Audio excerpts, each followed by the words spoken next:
Police हिरासत में युवक की मौत के बाद परिजनों ने लगाए मारपीट के आरोप। मुआवजा और नौकरी की उठी मांग, देर रात तक नहीं बनी सहमति। डूंगरपुर जिले के दोवड़ा थाना क्षेत्र में चोरी के आरोप में युवक की पुलिस हिरासत में तबीयत बिगड़ने और 4 दिन बाद मौत हो जाने के मामले में परिजनों में आक्रोश फैल गया।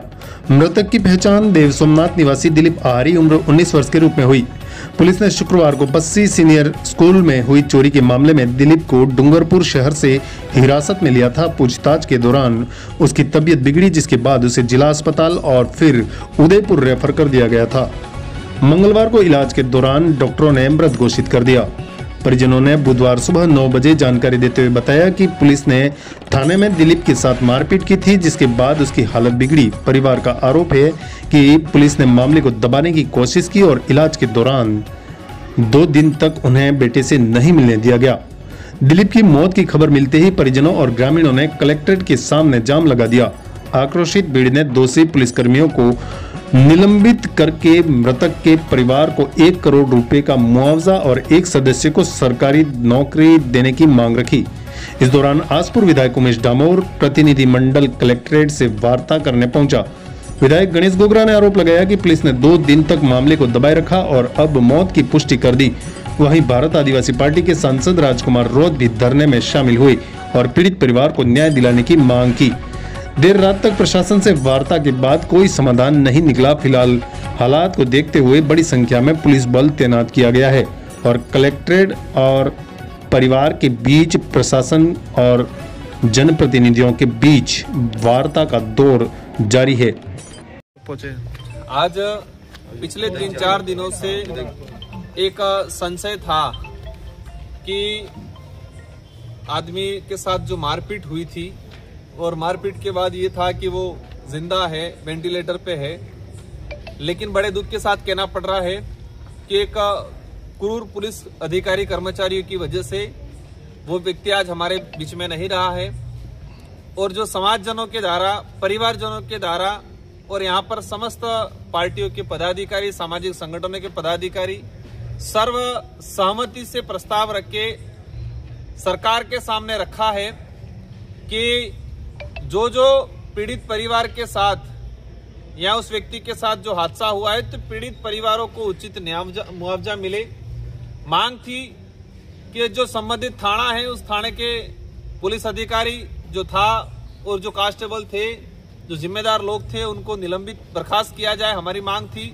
लेकिन पुलिस प्रशासन ने भी उनको निलंबित किया है। हम मानते हैं इसको अच्छी बात है, लेकिन ये गवर्नमेंट का सर्कुलर था, वो करना ही था। फिर भी हम कहते हैं अच्छी बात है।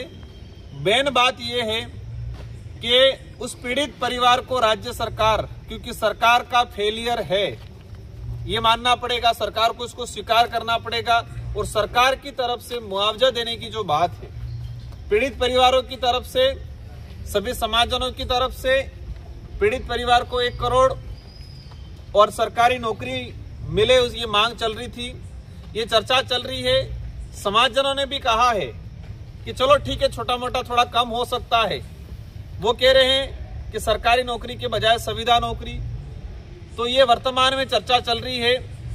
लेकिन समाजजनों और परिवारजनों का कहना है कि जब तक उचित मुआवजा नहीं मिलेगा धरना जारी रहेगा। अभी चर्चा का दौर है और हम भी सरकार से यही उम्मीद करेंगे, क्योंकि वर्तमान में यहाँ मंत्री जी, टीएडी मंत्री जी आके बैठे हैं, उनके अन्य जनप्रतिनिधि भी आके बैठे हैं, तो ये सरकार का हिस्सा है और मंत्री जी के पावर में बहुत सारी चीजें होती है। टीएडी मिनिस्टर हैं, आदिवासी इलाके के टीएडी मिनिस्टर को एक अभिभावक के रूप में माना जाता है, तो ये अभिभावक है, उनकी जिम्मेदारी है कि मंशा से और आगे बढ़ चढ़ के पीड़ित परिवारों को आर्थिक मुआवजा और राजकीय अवकाश, सरकारी नौकरी देने का प्रावधान करें। हम उम्मीद है कि चर्चा सार्थक होगी और जब तक यह सार्थक चर्चा नहीं होगी और जब तक हमें आश्वासन लिखित या मंत्री जी की तरफ से मौखिक आश्वासन नहीं मिलेगा, तब तक ये वर्तमान में धरना जारी रहेगा। इन्हीं शब्दों के साथ सभी साथियों को कहाँ तक समझौता वार्ता कहाँ तक पहुंची, रकम कहाँ तक पहुंच पाई सरकार की ओर से? आज जो मुआवजे की बात चल रही है उसके पीछे उद्देश्य ये है कि परिवार को आर्थिक संबल मिले। 18-19 साल का बच्चा था, युवा लड़का था, हम एक छोटे से पेड़ को अंकुरित करके बड़ा करते हैं, छायादार बनता है। अगर उस पेड़ को भी कोई गिरा दे तो हमें तकलीफ होती है, क्योंकि उस पेड़ को बड़ा करने में उस परिवारजन या जिसने पेड़ लगाया था उसने मेहनत किया था। अब बच्चा पैदा होके 18 साल तक 19 साल तक बच्चा पढ़ रहा था, उसका आने वाले 60-70 साल तक अपना जीवन था। तो हमारा यह है कि आप उसको नजरअंदाज नहीं करें। तो वर्तमान में जो बच्चा था और पीड़ित परिवारों को जो उचित न्याय जो है, तो सरकार का कहना है कि सरकारी कुछ योजना है, उसमें कुछ जो रूटीन में जो स्कीम के तहत जो बजट मिलता है वो देंगे। इससे आगे की चर्चा भी चल रही है, फाइनल डिसीजन नहीं हुआ है। लेकिन हम चाहेंगे कि उस बात को गंभीरता से ले सरकार, और कहना है कि एक बार ज्यादा दे दिया तो आगे परिपाटी बन जाएगी, मतलब ये है कि आगे और काटना होगी, ये हो गया।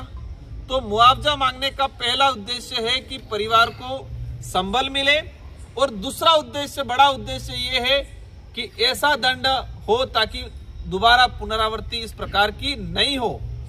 ये दो उद्देश्य हैं इस मुआवजा मांगने के पीछे। आज की वार्ता समाप्त हो गई है, अभी और चलती रहेगी किस तरीके की चर्चा वार्तालाप जारी है, और जब तक कहे कि जो जिस तरीके से मुआवजे की बात चल रही है, अगर उस पर सार्थक चर्चा नहीं होगी तो धरना जारी रहेगा। सागवाड़ा लाइव न्यूज, जी हाँ, लेटेस्ट खबर पाने के लिए चैनल को सब्सक्राइब कीजिए, वीडियो को लाइक कीजिए और शेयर कीजिए। धन्यवाद।